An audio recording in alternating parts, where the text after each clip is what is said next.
welcome to our New Year's episode of From the Horsebox. And can we say a very Happy New Year to all our listeners? What does 2023 have in store for you, Claire? Well, I am hoping to do a bit of travelling, visiting the girls, and also to hone up my digital marketing skills to help a friend with her business, Orchard Cards. How's your year looking, Kate? Fingers crossed, less trips to A&E for me. 2 grandchildren expected, which is super exciting, and Zara's wedding in Jersey.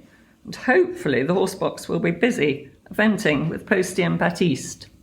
You might think the Horsebox has taken a ferry across the Irish Sea.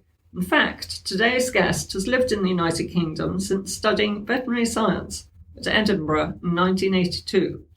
Yes, we're going to meet Campbell Thompson today, who qualified as a vet in 1987 and joined Wilson McWilliam Vet's practice in Nantwich and became partner in 1995. An amazing career over 35 years with just the one practice. And as you said, Campbell, the other day, you're just getting going. You were a British team vet for 4 years, so we've got an awful lot to talk about today. But we've got to start with the old Irish lilt, which hasn't really left you. Does it get more pronounced after a big victory on the horses? I couldn't say about that, but I do get very excited if I have a win, whether it's at a metre class at Southview or whether it's a championship at the amateur or veterans show at Aintree. I've got the enthusiasm of a late starter, I think. I had a quirky horse called Jimmy, a Croft Ghetto kid, that nobody else really wanted. And he took until he was 10 to win his first 4 classes. He was too spooky to be a hunter, so he took to show jumping, but he stayed being spooky. But he finished his career with a total of 142 affiliate wins, which not many horses can claim. But he took me to Hoy's twice, but he was useless in a new environment. But he was a very, very consistent horse locally, so I had a lot of fun with him. You knew where to take him after a while. Oh, of course, and he had to go where he knew, and he was quite unbeatable then. But you could take him out and he would stop at the smallest fence somewhere new. Or at Hoy's, he just found that far too exciting and completely fell apart. But I couldn't hold it against him because he was so good the rest of the time. Your fascination with horses is, clear, and your love for horses. And do you find that being an Irish vet? There are more Irish people around the world working with horses than there are any other nationality. I had no horse experience at home at all, but I just knew that I was going to be able to work with horses. And people laughed at that, but it has never ceased to amaze me that I find horses easy to work with. And I can do things with them that people who've been doing it all their lives don't. So I definitely feel I've got an affinity, and I presume it's my heritage that's given me that, because it wasn't my training. It's in your blood in Ireland, isn't it? Yeah, but it wasn't in my family's. But anyway, no, it wasn't a horsey family. It wasn't a horsey family. A farming family. I had a great uncle who trained pointers, and he was the one and only. And I loved going spending time with him. But my father wouldn't have a horse under any circumstance, even though I asked for one every birthday, every Christmas. So your farm near Claudy in Derry, what was that like, and what sort of farm was it? It was a small mixed farm that had everything from crops to pigs to sheep to poultry. And then it became a dairy farm when I was at primary school still. And I remember vividly introducing our suckler cows to the parlour and the units for the first time.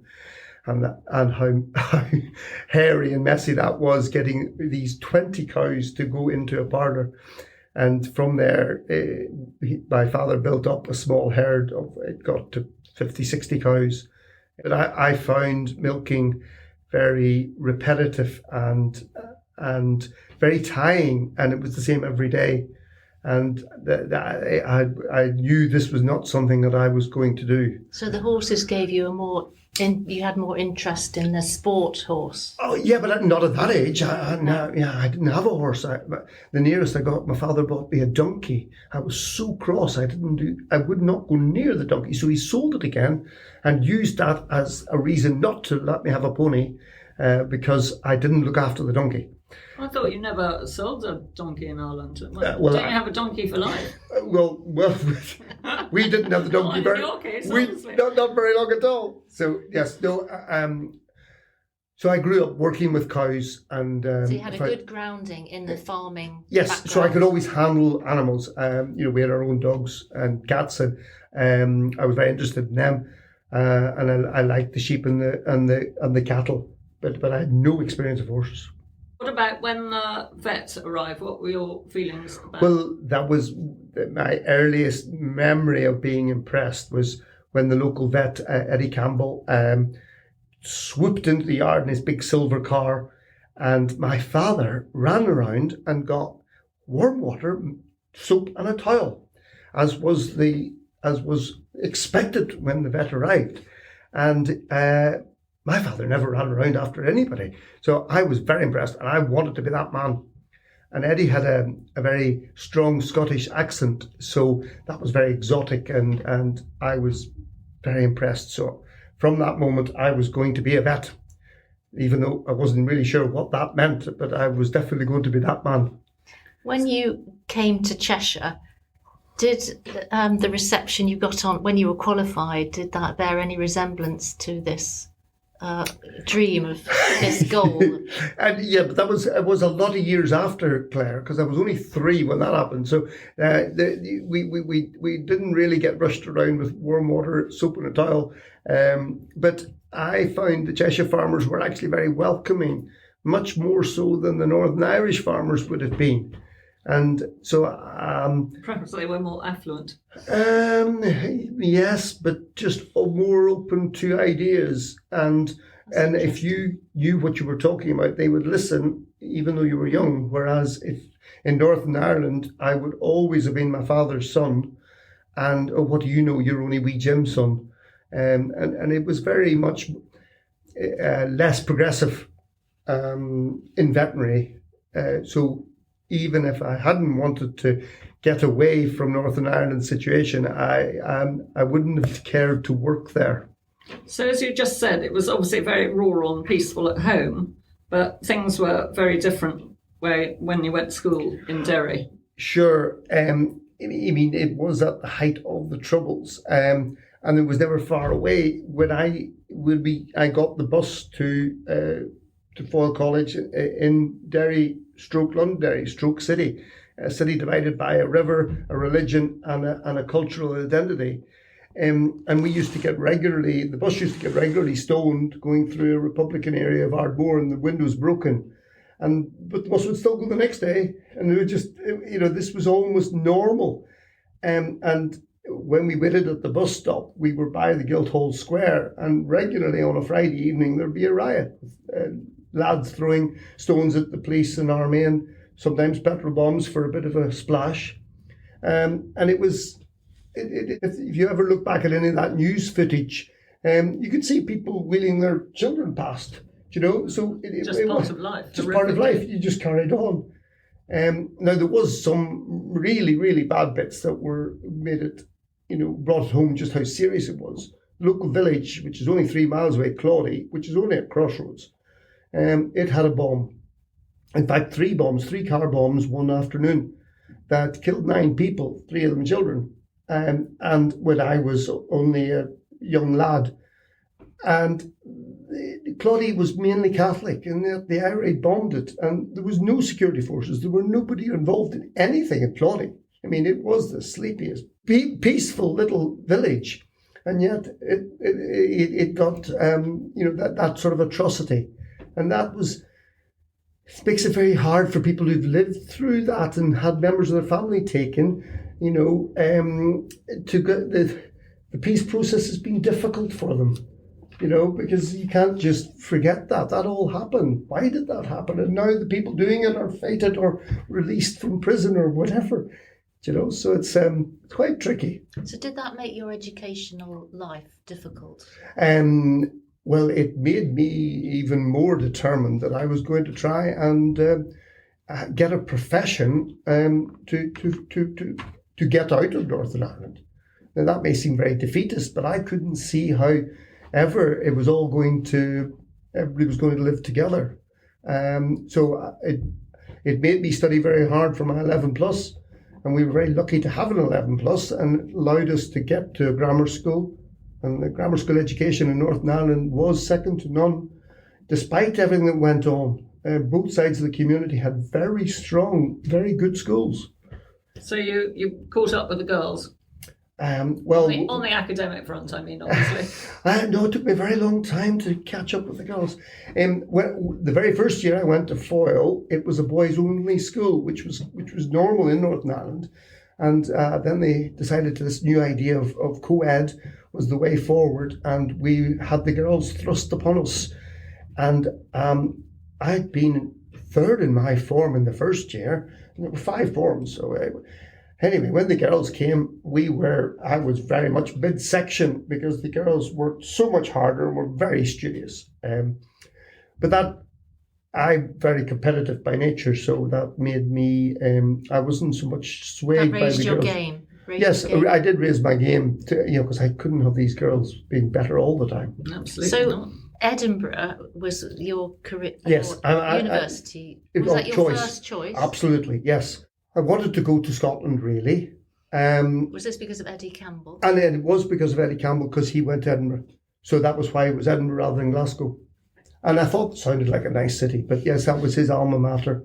So he had very much encouraged me and took me under his wing when I was a schoolboy. I worked there in the summers, looked after his kennels. He had, along with his veterinary practice, he had a dog kennels. And he employed me I wasn't very good with strange dogs. I was used to my own. But I got a lot better because that was the time when pit bulls came in. And I felt they were as big as I was when you went to the cage and they'd look you in the eye. But I still would not be comfortable with those big dogs, but I got better. With 3 A's and a B, you set off to Edinburgh. How did you fit in there after life in Northern Ireland? No, I very much enjoyed Edinburgh, and the Northern Irish got a very good welcome in Edinburgh. The Scottish storekeepers thought I was from Ayrshire. The accent seems to be very similar. And there's been a historic link between the Ulster and Scots, which I hadn't really realised until you go there. Yes. But I was still very driven and was one of only 3 vets that didn't drink at Edinburgh, because it was a very hard drinking veterinary college, the Royal Dick. But I was so determined that I was going to make the best of my opportunity to become a vet and not squander it away in the pub. Although you were determined to come to this country to train, wasn't it back in Ireland that you met Hayden Christie and started your... Yes, Hayden came, he was born a mile away from our home in Northern Ireland, and as at a funeral, as was frequent, you met up with people, and my father asked would he consider having me for work experience when because you have to do extramural studies as a vet, and once you get to your clinical year, so at 3rd year you could do that, and he said that I could come to Cheshire to do that. So I came each Easter then for the 3 years. So that's how you were introduced to Wilson McWilliam? Absolutely, yes. And so that was my main experience, and I found that the farm work that they were doing here in Nantwich was way ahead of what we were even being taught at Edinburgh, because they were at the forefront of many nutritional diseases. They did more abomasal displacement surgeries than my lecturers had done, and I was able to from my experience here as a student, go back and tell them how a new way of doing that surgery, which was and how was that received in Edinburgh? Well, really quite well, because they didn't normally have students telling them new things, but I could point them to a paper that one of the vets who worked here had actually written on the subject. So it wasn't just bullshit and well, we're doing it like this. And, we had the figures they had the figures that they shared to show that they were really at the forefront of cattle medicine. So that made me feel at least I was in the right place. Did you always feel you'd come back here full time? No, I didn't actually. Because I found that it was a very, very thrusting, very go ahead, we were very driven by Mr. Wilson, and it wasn't entirely an easy place to work. Everybody was running everywhere, and I really thought that I'd be better somewhere else till I found my feet. So when we got to final year, I wrote to them and said, would they write me a reference? Neil Howe was my mentor, and I loved Neil, still love Neil dearly. And he said no, and I thought, I was very despondent, and he let me hang on the phone for a bit, and then he said, we'd like you to come and work here. I thought, oh God. And I didn't go, oh great, I went, oh God. And I thought, it wasn't really what I had in mind. But and I said, well, the last assistant, he didn't like that, and he didn't like that, and so I had all these things that he'd been moaning to me about. And so Neil thought for a minute, and he said, well, if we did this and changed that and changed the other. And I thought, well, if they're going to make that much effort, it'd be surely shook me not to give it a go. So anyway, I turned up, and I was the only person who had a job before they finished. And I was the first person to start work. And I was definitely the first person to be on duty. Because the first night I arrived in Nantwich, they gave me a car and they gave me the phone and said, you're on duty because we're all going to a wedding party. So I had nothing in the car, and they said, well, put in some calcium in case you get a milk fever. So I'm throwing everything into the car in case I got a call, plenty of lube in case I got a calving. But I calved cows before, so it wasn't like, and I treated milk fever before, so it wasn't like someone who hadn't that experience. But it was pretty wild, because now nobody we take on, we don't allow them to be on duty for, at least 18 months. Whereas I was on duty the first night with no backup because they'd all buggered off. They didn't want to let you go, Campbell. That's quite obvious. That's very wise. No, I don't know, but it was it was different times. Yeah. So how soon did the horse, passion kick in? Well, as soon as I started to be able to cope with the work, which was mainly cows, but I did small animals surgery in the afternoon. I ran the branch surgery in Crewe. And I enjoyed the challenge of the small animals because you could do so many more things. What was the most unusual small animal you had to deal with? Snakes and lizards. And how did you treat a snake? Well, the Royal Pythons used to get inhabitants, so you had to stomach tube them to get them to eat again. And they were quite nice. And the Stapley Water Gardens had quite an exotic collection. So somehow or other I was the exotic animal vet. I mean, you were being had, them giving you the snakes. Yeah, no. I ended up, I rescued a lizard that had an infected elbow, and I took its leg off and had it as a pet for a couple of years. It's in my flat above the surgery. But it wasn't something I wanted to do. You couldn't make a go of it, but I did really enjoy doing the exotics. I just enjoyed working with horses. And I remember one Wednesday afternoon, Desi said, right, we were becoming more specialised within a species. Yeah. And he said, right, Campbell, you've got to decide, everybody had to do cows in Nantwich. That was the given. And you couldn't do horses or anything else in the morning. They could only be done in the afternoon. So if a colic in the morning, you'd be lucky if you got a call out. You had to do horses. They were secondary species and they were to be done in the afternoon. And he said, Campbell, you can't keep doing the small animals and the horses. Which are you going to specialise in? And it was I had to make that choice. And I thought I enjoyed doing the routine work of horses more than the routine work of small animals. So I made that choice. But that was separate to my passion of riding them and whatever, which was way behind. Nobody would teach you to ride if you didn't have a horse. You had to go to have a riding lesson, you had to have a horse. There weren't really that many, I couldn't find any riding schools at that point at all. There must have been somewhere, but they weren't obvious in Cheshire, plenty of teachers.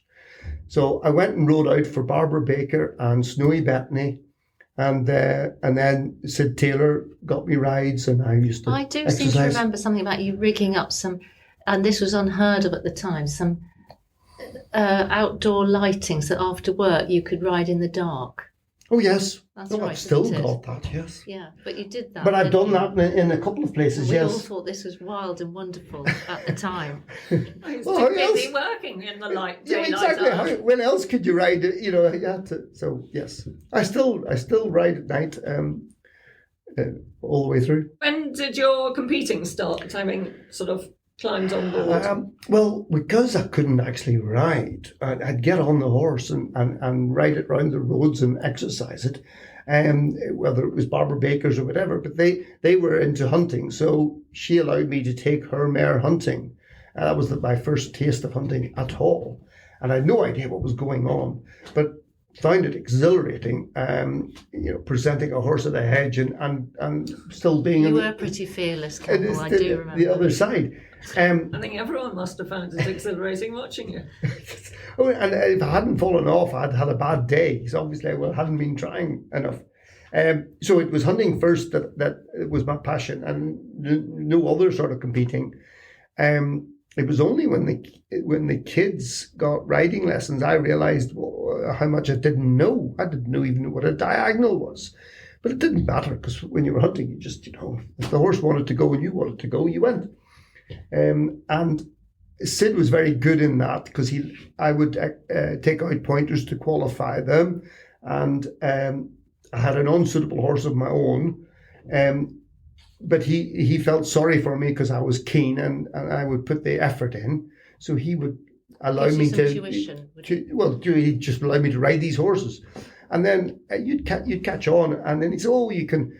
Mark's busy this week, you could take one of his hunters out. So, and then I hunted like a lord. I'd have 2 horses a day on a Tuesday and a Saturday, and he'd pick me up and change over, and it was like unbelievable. I couldn't have done that without Sid's help. So a new boy to Cheshire, you'd meet a lot of people. And you met a lot of people, yeah. And yes, and I just loved it. Right, Campbell, let's fast forward a bit. Can you tell us sort of how you became involved being the junior team vet? Yes, that was all through a horse called Zorano, owned by my good friend Lee Williams. He'd been selected for the under-18 European team, and 4 weeks before they were due to travel, the horse went lame. So I got him in and looked at him, and he responded very well to treatment, so much so that he went and won individual and team gold. And that was quite amazing to me personally, and obviously they were very happy with it. But it was amazing because it wasn't just a one-off thing. The horse went back the next year and won gold again. We enhanced and prolonged his career. How did you do that? By finding where he was sore, which was the horse is long gone now, his coffin joints, and we changed his shoeing a little and medicated his coffin joints and they calmed down, and he rewarded us by jumping brilliantly. What new ideas did you sort of bring to being the team vet? Well, that happened after that. I got asked to travel with the horses to Calgary, to Spruce Meadows, and travel to different places. So there were different aspects of it, depending. The travelling itself can be very detrimental to horses. They're very prone to travel sickness, which can be pneumonia, which can be fatal, and certainly very debilitating. And they also can colic quite a bit. So you can prepare the horses by making sure that they're healthy before you go. I instigated with the team before we were going to Sydney, scoping the horses, and that met a lot of resistance from the grooms. They really were very unhappy that I was going to scope the horses, whereas we windscope thoroughbreds daily, and they're mad thoroughbreds. But it's so important to know what's going on in the lungs, because the horse horses don't cough very well, even if they've got quite bad chests. But if you look down, you can see.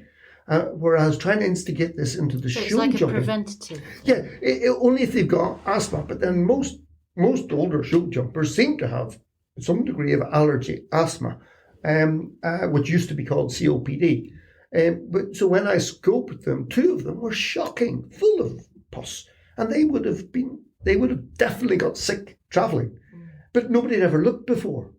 But I had to really, the psychological battle I had with the grooms. I'd been told by the team that I could do this. It was extremely difficult for them to allow me to do this. And yet it's not that invasive, but they'd never had it and they weren't having it now, but they did. And we treated those horses, got them calmed down, so got rid of all the mucus. So then they travelled to Sydney, 37 hours we did, and they came off pinging. That little thing we did 6 weeks before made such a big difference. That's incredible. But you had to fight for it. And the other major impact on your life was taking on Otto for Jeff Billington. Yes. He definitely, that was the biggest step. We were still in Nantwich, and this chap turned up one day, and Gerald Lever, and they asked some very unusual questions. And at that point, I knew of Jeff, of course, but I didn't really wasn't aware of its Otto, apart from it was a very nice horse jumping. And he said, we'd like you to look at its Otto. And it was like giving us, this is, I'll go, okay, whatever. Anyway, so they brought it and they said, look, he's jumping well, but when he goes to the international show, he's feeling the trot up, so they won't let him jump. So I looked at it and said, well, he's lame. The horse was still jumping, the phenomenal horse. But yes, he wasn't sound. So I very carefully nerve blocked him and isolated where his issues were, and I treated him. And the next year he won 17,000. So Jeff brought him back and said, well, just do whatever you did the last time. I said, well, we'll have to see where he's sorted. They think it's just a magic wand. The magic wand takes a bit of time to work through in a logical fashion. The next year he won 70 grand and a car. And then the year after that, he went to the Atlanta Olympics and was at the top British horse and was one bicycle fence away from a medal.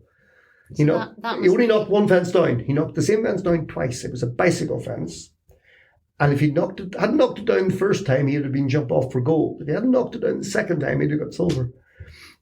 So would you say that horse was, do you look back and think that was, being what a vet is all about? Yes. Oh, absolutely. That point, yes. Yeah. At that point. And that was the most rewarding, yeah. And also then when we travelled to European shows and whatever, the grooms would introduce me to other people. This is Otto's vet. They all knew. They all knew the horse. He had his own fan club. So was that from there that you went to Sydney with the Olympic team? Very much, yeah. And I'd done other things before that, but when we went to Calgary, which was before Sydney, Calgary was really exciting because you had all the European horses in one plane, and with only 1 or 2 vets looking after the whole plane. And sometimes we were grooms as well in that chartered plane by the Southerns. So you were having to think on your feet, and it was physically quite challenging because you were flying and you didn't get a lot of sleep, but it was just magic. But one year during the Nations Cup, I didn't get to see the Nations Cup at all. There were 4 horses from different nations in the barns because I'd been there. The grooms all got to know me, so you didn't just work for your own, you worked for anybody that needed you, sort of thing. There were horses colicking. So I had 4 horses colicking in 3 different barns. But they all did that every year because we ran out of food you'd carried, and then we went on to the Canadian Alpha A, which was completely different. The horses loved it, a bit too much. Well, that was when you actually arrived, when you got to the barns. Yes, yeah. Yes. No, that's not on the plane. That's when you're in residence. So when they mainly impacted, they can't deal with it. So you lunge them, and then if they want to keep jumping, you can't give them any drugs. So 3 of them lunged, and they settled down and were fine. But it's Otto got worse and he wasn't getting better. So then we had, everybody was getting involved, and he was so painful that we booked the local surgery for surgery because his colon was out of position. And before we went, and Jeff said, well, if he's operated on, what's he going to be like? I said, well, he might never jump again. He said, well, he can't. What else can we do with him? I said, well, let's just give him like a really strong painkiller and give him another lunge and see, before we go to surgery, because it's not always successful with a large colon. And it's certainly, at the very best, you're going to be you're going to lose all your fitness and everything. So we give him this, we had to drag him out to the lunging arena. And he was like, ugh.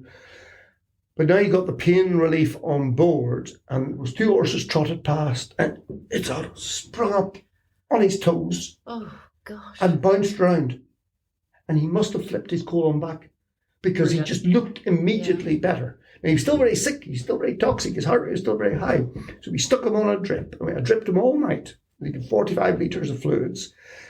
And as it was getting bright in the morning, Jeff says, horse doesn't look so bad anymore. I said, no. He says, think we can jump him? I said, Jeff, he nearly died. He said, well, go and find out, can we jump him? So I knew that there were 2 vets that were in charge, the British vet and the Canadian FEI veterinary delegate. And before you do anything, you have to have it passed by them. So I knew the British guy was really steady, and he liked his breakfast. So I thought, well, he won't turn up too soon. So I went and found the Canadian, and he wasn't terribly familiar with our drugs. But I told him what we'd given him, and I told him when we'd given it. I said, look, the horse, it'll be over 24 hours before he will be jumping. And, he's been colicking all night, so it's not going to help his performance. And people have come to see this horse because he was second the year before. So, he's got a fan club, and look, come and see the horse. He looks well. And so he signed off that the horse could jump. Anyway, 11 o'clock, the British delegate said, what have you done? I said, I asked him, could we jump it? And he said, and I told him all. And he says, how did you get away with that? He said, I'd never have let you jump. So, anyway, we warmed him up. He jumped clear in the first round in the Du Maurier. And that's the world's richest class. It always has been. And it's now worth $3 million. $1 million to the winner. It wasn't as much then, but relatively it was by far the richest class. And his place the previous year had surpassed all of his previous winnings. So he jumps clear in the So when he goes into the second round, the treating vet who worked with me in the stable, he says, he better not jump clear again. I said, why? He said, well, they'll test him, and he's likely to fail, and then it'll be taken off. Then it'll be a scandal. So we said, well, we'd like him to get placed, but we don't want him to win. Anyway, he had a fence down, and we were really quite relieved. But he wouldn't have jumped at all if it had not been right. No, he was more than right. Yeah, he wouldn't have. But it was that we were pushing the boundaries of what was legal. Yeah. Anyway, that changed the FEI rules. That one instance. So any horse treated in any way for colic at a show now cannot compete at the same show afterwards. But at that point, that was all. It was perfectly above board. Goodness. So looking back on it, the reason they all got colic was because of the change of feed. Change of diet, yeah. After that, did you bring in? We always tried to bring as much food as we could, but you couldn't bring enough forage for the 10 days of the Du Maurier, of the Masters competition, or the travelling and whatever. So we did, and we always tried a half and half. So you mixed in there, but even so, they pick out the new Alpha A because they just loved it. Yes. Gosh, so being Otto's vet must have been amazing. Well, it was, because the horse was so good and so talented, and if you helped him a little bit, he gave it back to Jeff and me as the vet. He was so rewarding to treat. But the colic was a one-off, and it was only because we were living with them. You could just pester them and lunge them, walk them, and see the slightest change in their behaviour. So you were catching it much earlier than you ever would normally. Yes. I mean, in 24-hour care, these horses, Absolutely. So today, back in Cheshire, your state-of-the-art equine centre was built in 2009 with all the latest technology. And the horses come to you here for treatment. So things have come a long way since.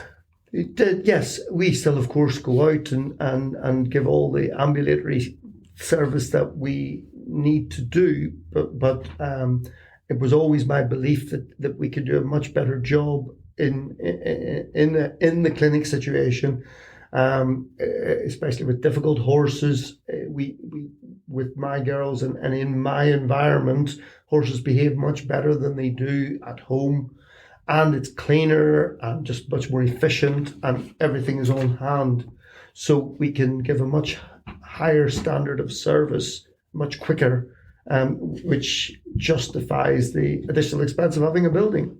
But it's the way I want it to work, and I'm very pleased to come to work every day to work as I want to work. And it's not all about the latest technology, it's communication for your job, isn't it? Yes, firstly with the horse and also very much with the owner. Sometimes I know exactly what's wrong with the horse, but the owner doesn't like the diagnosis or the prescribed course of action. And then you have to try and get them on side, but that's a constant battle every day. And I don't think I'm that good at that, because it doesn't always work. There must be some difficult situations because the treatment is so expensive and you must know what will help that horse. But if the patient can't afford that treatment, how do you cope with that? No, that's tricky. But that's people, our clients that come here because of the service we offer. They will often go without themselves for their horse. That's not the biggest problem. The biggest problem is where they don't want to do it, or rather than they can't afford it, or they don't want it to have time off, and I've said, look, I can make it better, but not if you run it next weekend. So it's trying to look after the horse within their expectations. And some people who come on the journey with us and understand what's going on with the horse and get it, they're much easier to deal with. People who, a little knowledge is a dangerous thing. So I try to, I've done lots of dissections, lots of talks to try and educate people, because then we all work together for the same end.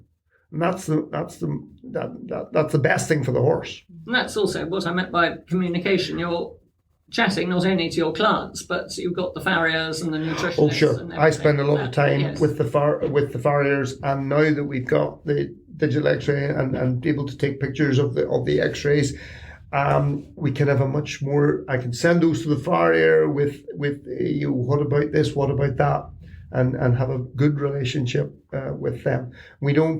We experimented back at Rees Heath with having an in-house farrier to do remedial farriery. It was a disaster because it just got the normal farriers, that already was insulting, their usual farrier, just got their backs up, whereas the standard of farriery is superb, and there's almost no farriers that I can't work with. And then it's a special case for them, and they put much more effort in, and they get continuity. So we get a far better result working with the individual farriers. So your job is an art form, really, a balancing act of your own personal qualities, your technology, and dealing with the customers is an amalgam of an art form, isn't it? I don't know whether it's... But yes, you have to your try own and instinct when you diagnose is all part of it. Plus the technology. But you have to prove it. Yes. But if you don't have an idea before you start, because you can the technology is walk. only a tool. Oh, of course, yes. And I mean, there's a lot of people who use. There are now lameness locators, and they only work in a straight line. Well, 95% of my horses are only lame on a circle, so it's really, it could get you very confused. Whereas because I look at lame horses every day, you get the hang of it. If you do anything, often enough, you get the hang of it. And then I can see things. And then I can prove it. And then I can demonstrate it, and then we can have a plan to make it better. But as a customer, and Kate and I are both customers, you put your trust in someone, and I think I would go with their instinct, before a machine. I rely on the personal qualities of that vet. I can, yes. What do you think? The trust in your doctor or your vet or your farrier is very, very important. And people who keep changing are never going to get a good service from any vet, doctor, farrier they go to, because you won't give of your best if you feel you're going to be questioned on it all the time.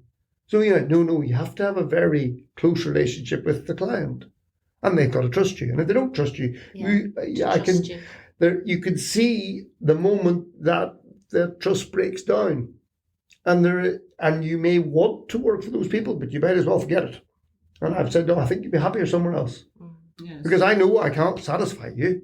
I can be right every time, but if you don't believe it, what's the point? Yeah. So trust is critical. Well, as you said, emotions are sometimes running very high, aren't they? Very frequently. Yes, they may, and they don't want to hear what I've got to say. Yeah.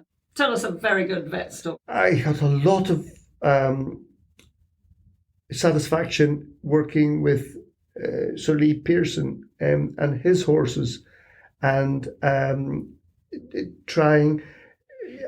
He is a phenomenon in his horsemanship, and he had a problem with one of his very good horses, and working with him through that was extremely satisfying, and finding different ways to treat the horse that when it didn't respond to the conventional treatments, and then we got it up and into winning and staying sound and doing a good job. So Sir Lee was equally good to work with.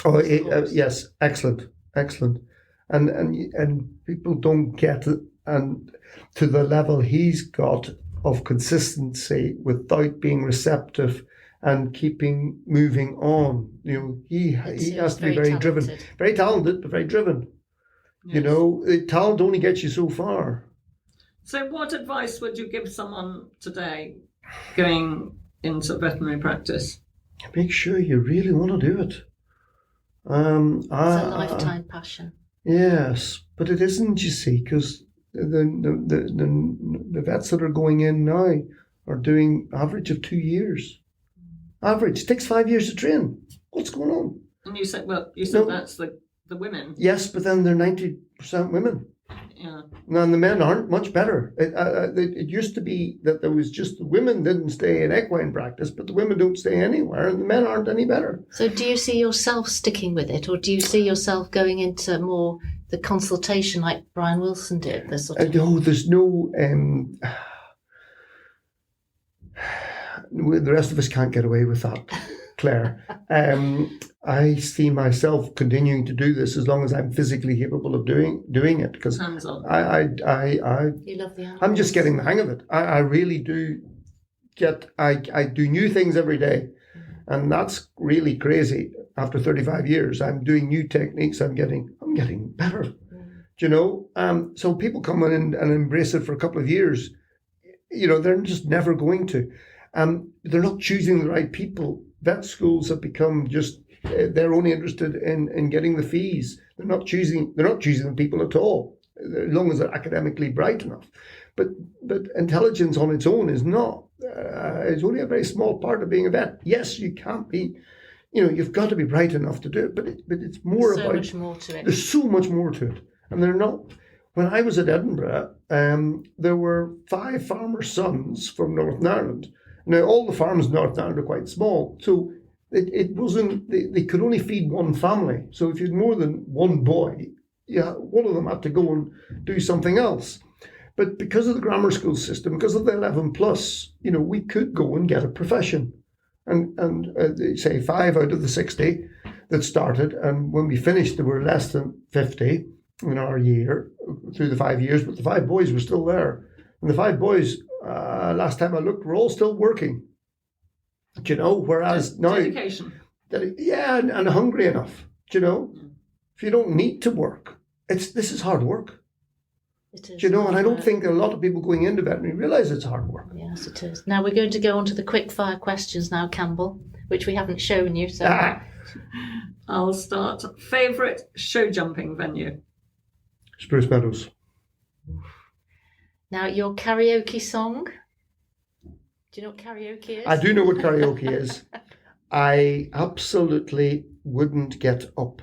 I don't mind dancing and I don't mind singing in a group, but An Irishman who doesn't sing. I'm sure Mr. Billington would be your partner. Yeah, no, undoubtedly, but We'll no. let you off because we know you're a dancer. Okay, your proudest moment. I think we might have touched on this already.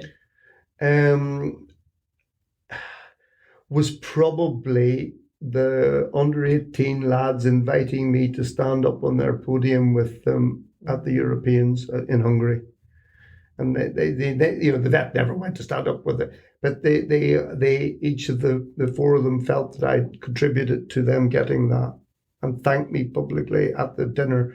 I never had that before, and That's that's quite a few. It still touches me. the best piece of vet kit. Well, you see, I couldn't survive without my digital X-ray and my scanner and my shockwave machine, so I couldn't choose one of them. And there's, they all have their place. We'll let you have those. Yeah. Now, if you could ride any show jumper in the world, who would it be? Oh, there's some quite nice ones. King Edward, the one that won gold this time, with the Swedish guy. That's just phenomenal. Amazing. Well, I think that's about it, Clegg. We ask all our guests to finish with an inspirational quote or a joke, whichever. Well, I'm rubbish at jokes. But I had, when I was young, on my wall, life's battles don't always go to the strongest or fastest man. Sooner or later, those who win are those who think they can. And apparently that was Bruce Lee. Thank you, Campbell, for being such a great guest. The turn of the year is always a thoughtful time, and you've given us an insightful analysis of your career so far.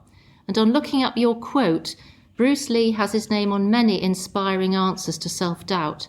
However, after this interview, it is clear you don't really need any lessons from him on how to focus on your goals and to keep astride the ever-moving advancements in veterinary medicine. Yes, thank you, Campbell, and for showing us around your amazing state-of-the-art facilities here at Nantwich Equine Centre, Hurleston. What a great start to 2023, and as well as celebrating the new year, we're celebrating our 30th episode of From the Horsebox. I can't believe it. We've got some really exciting guests planned, so lots to look forward to. Please don't forget that all our previous episodes are available on your chosen platform, so why not have a delve into the past and catch up on any you might have missed. Don't forget that follow button and share with your family and friends so that you don't miss our next episode when it could be you in the driving seat.